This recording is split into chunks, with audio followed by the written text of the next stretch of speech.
Hello adventurers! Salute the salad soldiers, it's time for Roll for Sandwich, the series where I let fate decide my lunch. Let's go! Today we're going to be using this set of dice with little owls inside that was sent in by a viewer. Thanks! Let's get things started with our roll for bread. 6, everything sourdough. Alright, starting out with a nice high roll with that 6, giving us this nice chewy everything sourdough. We're going to toast it up a little bit using our toast bread cantrip. And there we go, not a bad start for a Monday. Hopefully we can keep this up. Next up, let's roll for main. 11, roll 2. All right, we're gonna have double mains. Let's roll for those.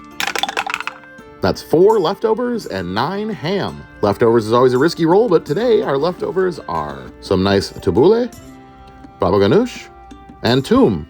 We'll start off with the toum, which is an emulsified garlic spread, eaten in several Middle Eastern countries, including Lebanon. Next, we have our baba ganoush, which is kind of like hummus, except made with roasted eggplant. And lastly, we'll finish that off with our tabbouleh salad, which is a parsley and bulgur wheat salad with onions and tomatoes. Well, we started off with a nice halal Middle Eastern sandwich, but now we're adding ham to it, so not anymore. All right, let's roll up our cheese. 2, provolone. All right, provolone's a nice roll that won't rock the boat too much flavor-wise. It's nice and mild and will add a little bit of a smoky flavor, which will go well with the baba ganoush. Let's roll up some roughage.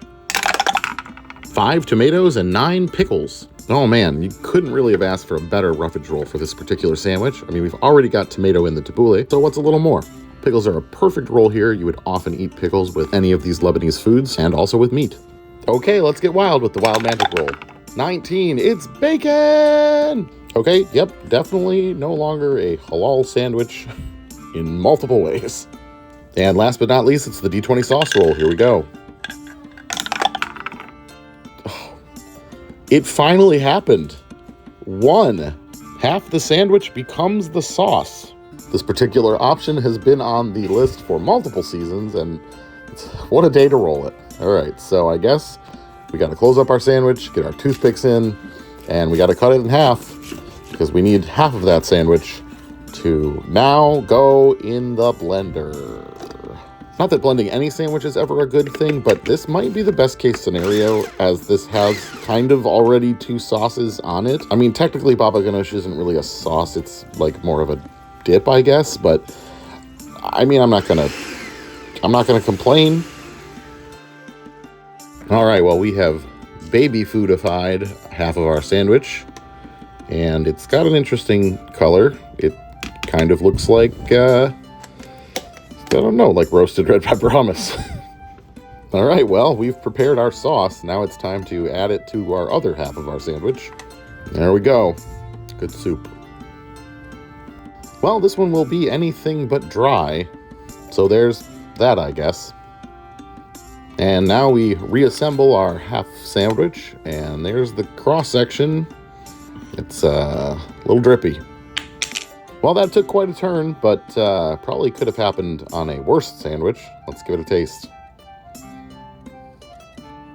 All right, so before our food processor got involved, this was probably my perfect sandwich in a way. I absolutely love Middle Eastern food. I grew up eating it, and I really like ham and bacon, so they're an unlikely pair, but they do in fact taste very delicious together. And blending half the sandwich didn't change any of that. It did change the texture, but honestly not in a terrible way.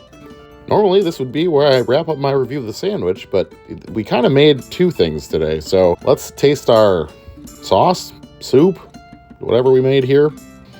Yeah, honestly, it reminds me of a kind of a chowder. It is very bready, and since it was watered down, it could use more salt, but it's not that bad.